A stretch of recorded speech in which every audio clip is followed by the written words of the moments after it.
frankly, if you're a decent enough salesperson, you can probably fill the pipeline enough to keep a $1 million a year agency afloat, make a couple $100,000 a year, and you're doing just fine. So through a snake oil salesman, you can probably have a small agency that functions for a long time. And so that in and of itself has created a really bad ecosystem where you have 25,000 plus digital agencies in the United States. And I would honestly say 99% of them are not good at what they do.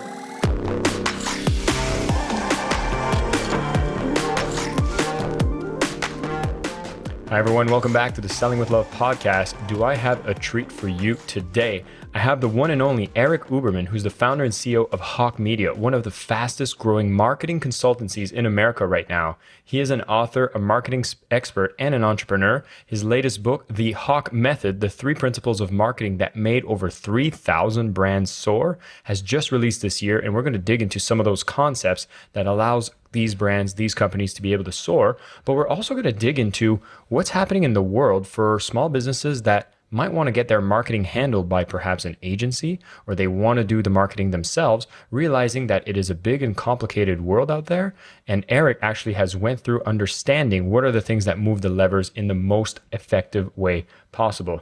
The man has been recognized on Inc. Magazine's top 25 marketing influencers. He's been on Forbes 30 under 30. I'm looking at his bio. He's worked with companies like Red Bull, Verizon, Alibaba, and of course, as his title of the book says, has worked with over 3,000 brands. He has a ton to share today, and he's with us. Super excited to have him.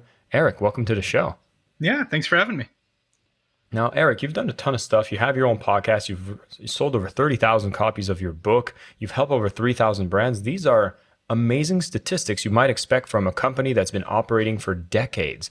But you're relatively new in this space, and you've done all this amazing stuff.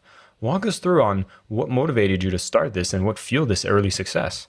Yeah, I've always wanted to take advantage of everything life has to offer. So I've always been motivated and worked hard and built a couple e-commerce companies at a young age and sold them.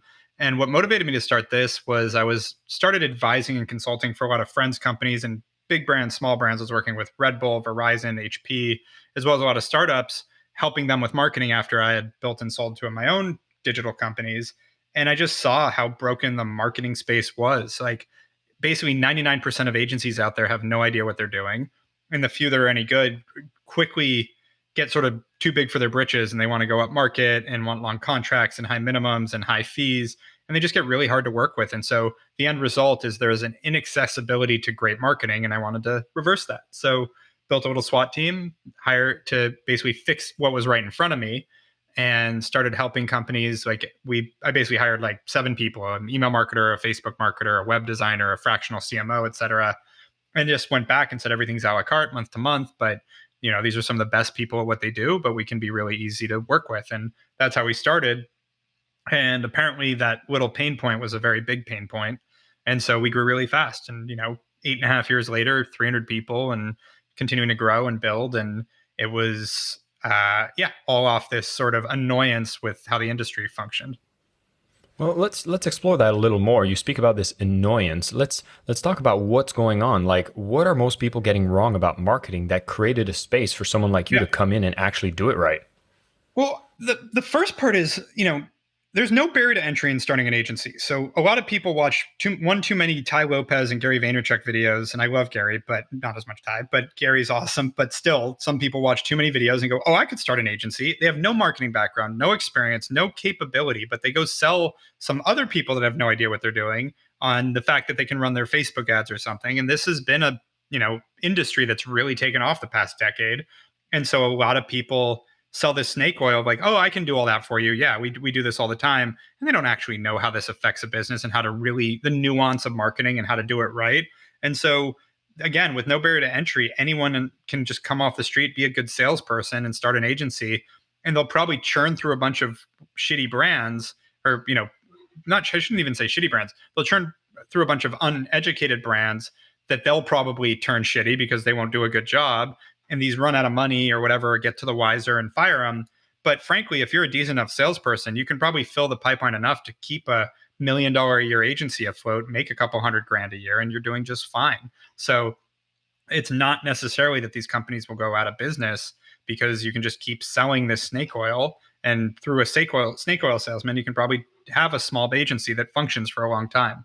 And so that in and of itself has created a really bad ecosystem where you have 25,000 plus digital agencies in the United States. And I would honestly say 99% of them are not good at what they do. And so when you've started doing this and you realize a lot of people giving this wrong advice, what are some of the key things you've realized these brands who might not be aware of how to do effective marketing, what are some of the first principles they should be aware of so that they can do marketing the right way? Yeah, and that's what the book was for too, was the idea of like, again, our mission is accessibility to great marketing. And so part of my thought was if I can put all this simple, like my favorite review I got on the book was a 1-star review that said, I don't get it. It's basically just modern marketing 101. It's like, no, you got it. Exactly. That is what it was supposed to be. That is what it is. And the idea is just like a quick overview of like, these are the things you need to cover in marketing. And I would say over 50% of agencies don't even do that, where it's like, yeah, you have to create awareness for your brand, whether it's Facebook ads or PR or Google ads or whatever it is, word of mouth, et cetera. You have to be getting out, reaching new potential customers. And then so that's awareness. Then you have nurturing, and we talk about 3 principles: awareness, nurturing, trust. Nurturing is what do you do from the time you create that awareness to the time they actually buy something? Because there is a thing called a purchase cycle that 80% of marketers seem to miss, that it's like your marketing doesn't work instantly. People think about things, people take time. 9 women can't make a baby in a month. So it just takes time. And people forget that there's tactics you should do during that time, that when you're measuring your marketing, you need to remember that time factor. Like it's incredible to me how many people miss this. And it's most because it makes it a little more complicated. You have to think about it a little bit. It's not as easy as an Excel sheet. And so because of that, you end up, when times are good, those numbers don't matter. Because if you're making hand over fist money, who cares if you're tracking it correctly? It's working. Now, when times get tighter, like they have the past year, that's when these things matter. So you can actually measure it properly. And that's why you're seeing many, many agencies go under and screw up, and many brands go under. Because all of a sudden, when you have to run a good business, you don't know how to measure your purchase cycle or your LTV, lifetime value of a customer, you're screwed. And so these are things that a lot of marketers miss. And then the last piece, trust. A lot of marketers miss that, and this happens mostly in like the supplement community and the DR community. They forget that third-party validation early in a brand is super important. Like, I'm not just going to ingest something you're telling me to ingest because you say it's good and you own it. Like, I want to hear trustworthy sources telling me that this is safe, this is okay, those kind of things. And so trust is a huge factor. And so when we're analyzing marketing, how are we generating awareness? How are we nurturing that awareness to get a sale and post-sale to create lifetime value? And then how are we continuing to build trust in the market? Originally through third-party validation, and over time through brand, through consistency of delivery. And these are the basics that the book's about. Well, these sounds like very sound principles. And I'm looking at the marketplace, and it seems almost like the reason these snake oil salespeople can take advantage of these brands and sell them something that, even though they don't even know what they're doing, can still be successful at it, is there seems to be this lack of patience for success. It seems like everyone's trying to get that result really, really fast, and someone who makes a bold promise can go in and take that money. Can you talk about the value of patience for someone who wants to successfully build their brand, do more marketing? I think it's a balance, because I think the lack of patience from a founder is also important, because I remember, I think it was like 4 years into business, all of a sudden, it was the first time everyone started talking about next quarter. We were going to do things next quarter. And it's like, culturally, I was like, what are you talking about? Like, we need to do it next week. What do you mean next quarter? Oh yeah, we're going to handle that in Q1, blah, blah, blah. Finally, I came to my exec team. I'm like, just pretend if we're out of business in Q1. Stop fucking talking about Q1. Like, we don't have that kind of time. We got to handle things now. So it started being an excuse not to execute, which was a problem. But I'll also say, you need to know your purchase cycle. Because like, if your purchase cycle is 30 days and you're measuring your marketing on a weekly basis, you're just doing it wrong. Like, I can't make someone buy a car faster. Like, just as an example, like, we've had, selling diamonds. Diamonds can take months to sell. Just because you want to measure your marketing on a weekly basis doesn't mean people are buying your diamonds faster. So you're just going to think everything's shit. Like, it's that simple. Well, I like that. At least you have to have that pressure cooker. You have to have that hustle. You have to go and push. Both. Yeah. You need, honestly, I think you need irrational urgency with rational patience. That's the part. So like, you need to be like constantly hectic and pushing. Like, I just have seen in startups, and even like, I mean, again, we're almost 9 years in. If I don't have that urgency, I see everybody kind of wax down. Like, I got sick for a month and had to be in Europe for a month working on our expansion there. And in those 2 months, our sales team slowed down. And it's like, all right, so like if I'm not there pushing and saying like you got to fucking go, they take their foot off the gas. So like you need to have more urgency because as a founder, you're always gonna, not always, but a lot of times gonna have to push that urgency. At the same time, being irrational about it doesn't, or being irrational about the patient side doesn't make any sense. Meaning, like, if like our sales cycle for a client at Hawke is 4 to 6 weeks, give or take. So if like for me to like be like, okay, so we marketed all this stuff. Have we closed any deals this week off the event you did yesterday? Like, what? We still have to talk to them. Like, we sent them a proposal, but it's going to take us a few days to close. They have to review it with their team. Like, what are you talking about? Like, when you have those kind of steps in a bigger purchase, you can understand that. Same thing applies to a consumer purchase. People don't just click a Facebook ad and buy things regularly. In fact, that's gotten less common for both a recession and all the inflation problems we're dealing with, as well as people have been burned by all these Chinese drop shippers that send crap. So people are thinking about their purchases that are used to online buying.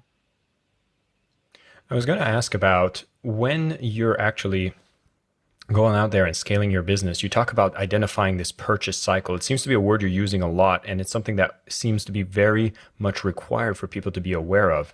If this is one of the first time you're thinking about this and you've never actually measured it before, what are some of the steps you should be looking at to get that metric, and how important is it? Great question. So it's the biggest thing I see people miss. I think it's critical. I think it's like not knowing what you spend on marketing. It's like you should know how long it takes a customer to convert because you need to use that number to measure your marketing efficacy. If you're not incorporating that purchase cycle, how are you measuring your marketing efficacy? You're just looking at how much did I spend today and how much did I make today? Well, that's not accurate. Even if I look at how much did I spend this year and how much did I make this year, well, if I have a 3-month purchase cycle, that number is 25% wrong. So like you really need to know that number. And so because that 3 months moves over, everything shifts on the revenue side. So to measure it, there's no perfect way because honestly, part of the problem is all these cookie problems and iOS changing what you can do on Facebook, et cetera. The easiest way to do it was with first-party data. So what we normally do is let's start with when you collect their information to when they buy. So like when did you get an email address to when they bought? Because a lot of people are willing to give an email address pretty quickly. So then at least you start with, okay, we know this is an underreported purchase cycle. So if let's say that's 2 weeks, we know it's at a minimum 2 weeks. And then we also try to start looking at, there is some quick, you can use Glue as a tool in e-commerce. There's some other tools you can use in your own CRM. You can look at like when was the first contact made, maybe when their first click to the site, different ways to measure this. But the whole idea is you try to look at when was the first engagement to when did they buy on average and get an idea for what that is. And it stays pretty consistent. I like this model that you're speaking about. That's all about, leading up to building that trust and being someone that teaches a lot of sales. A lot of my clients are wondering like, how do I actually close better? How do I use scripts to make sure that they buy? And I look at every single person that's ever been a client of mine. The conversations have been happening for months and months ahead, from them watching a podcast from, this specific one, or they've come on my email list, or they've went and studied a challenge I've put together. And so this whole patience thing is, again, something I like to stress, is that there's a cycle for people to get familiar, to build that trust before they make that purchase. Are there some of the activities in marketing, and I know you've mentioned a few different channels, that you find are the most effective for people to nurture their leads, to get them ready to buy, that you think are most effective today? So it's a combination of third-party validation and your own content is how I see the best way to do it. So the reason for that is third-party is great because if you can basically borrow trust, and I always like to point, I think I did it in a book, How I Met Your Mother had this like sort of act as a part of the show that like I wasn't like a diehard fan of the show, but I always and it was a good show, but I thought that this one thing was so indicative of human nature, and it was. I think I know which one you're going to be talking about. Have you met Ted? That's right. Yeah. So what it is, just for anyone that hasn't seen it, Barney Stinson, the main Playboy guy, played by Neil Patrick Harris, and the main character, Ted, would go to the bar, and Barney, again, is sort of a Playboy, and he'd try to get Ted to meet girls. So he'd walk up to random girls that he didn't know and be like, hey, have you met my friend Ted? And they wouldn't even know who Barney was, but they'd be like, no, hi, Ted. And they'd start talking. That works, meaning not just for dating, but for anything. Like, if you're introduced to, I get emails all the time where someone goes, "Hey, I've been wanting to connect you guys. You guys should chat."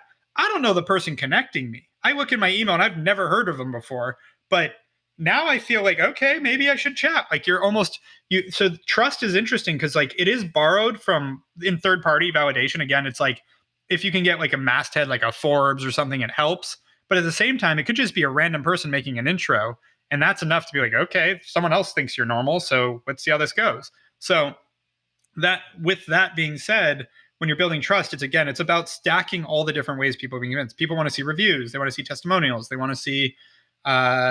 they want to see PR, they might want to be referred. Word of mouth is a really powerful one. But then during that period, also what you can control is your own content you're putting out. So I like using SMS and email and just staying in touch and sending other value. But then creating content. And when I say create content, this is the hardest part of, not hardest part, this is a hard part of marketing that people don't, because it's not measurable. But content is one of the most compelling ways to market your company or yourself. It's not impossible, but hard to measure, really hard to measure. But if you can create content that fulfills your value proposition, it allows people to engage with you around the value proposition, but above and beyond a purchase decision. What I mean by that is, let's say you're selling running shoes. If you're putting out the top 10 places to go running in your neighborhood, the top ways to improve your speed, let's be real, people are buying running shoes not just to go running, but to be healthy. So the top 10 diet tips to get your running body in shape, and you're putting out all these things that are around running, and I'm thinking about buying your running shoes. You keep sending me value over time. Not only am I going to engage with you above and beyond a purchase decision, so I will probably have a higher chance of buying, you're also showing me what you're about as a brand, which helps build my trust, assuming it's good. And people are way more likely to share content than they are a product. So people will probably share that content and you'll get more word of mouth. So it's really, really powerful, but you have to make sure you do it right. And again, it's really hard to measure the direct response, which people have become addicted to the past 10 years, is frankly looking at wrong numbers about how their ads are performing. Yeah, this whole content space, it's interesting because while I was at Mind Valley, we would look at, what is a cycle for purchase cycle? It was around 30 days. And it was for someone that comes in, wants to watch like a training online.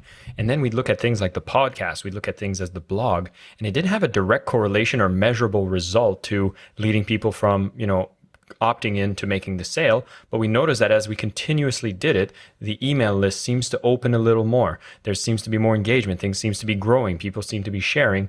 And it's almost like you have to trust it. But then the question is like, how much attention should you put on that versus the activities that are more direct response and very sales driven? And I think exactly, it's a balance. And I think that is the thing that is lost in marketing that I think is what you asked, what makes a good marketer, the nuance. Like it's not all measurable. It really isn't. There is an art and a science. And I think a lot of the science can help inform, but you also have to understand the nuance of the science. When you're looking at these metrics, Facebook right now only reports on a 7-day window. So everybody uneducated, which is again the majority, think Facebook is performing worse. I'm like, yeah. So iOS changes their tracking for Facebook ads, and you think that changed consumer behavior on Facebook? No. That's not what happened. Is targeting a little worse? So it did affect the returns? Yeah, it affected it a little bit. But for most people, it didn't affect the returns at all. Most people. It just affected your ability to track those returns. And yet people are shutting down their Facebook ads left and right because they don't understand that nuance. Yeah. Yeah, I think that's the art. Because there's the science of marketing. There's an art to marketing too. Right. And I think that's what you're highlighting here, which I really appreciate. It seems to me like the type of companies, like, would I be accurate to state that most of the companies that you typically would work with are making at least $500,000 a year or more? Yeah, I'd say that's probably fair. And so I love this. Yeah, it probably starts around there. I mean, we have pre-revenue startups, but yeah.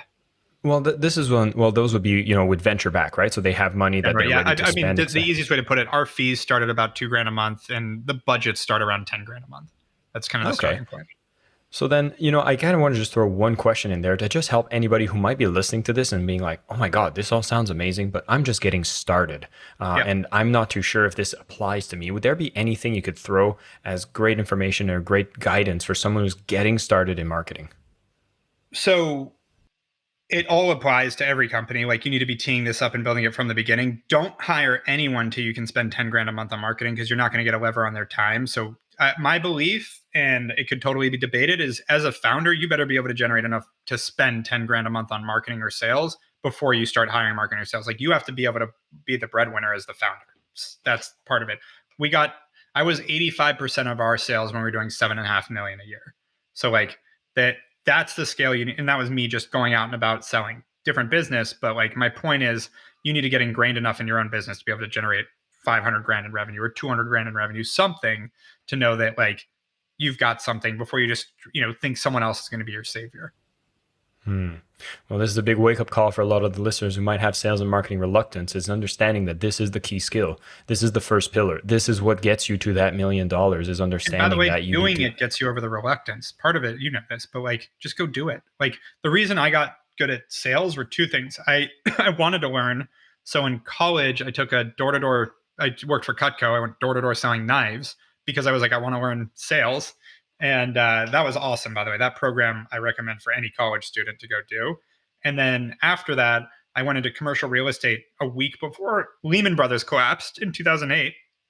And I cold called up to 200 people a day trying to get them to let me sell their building.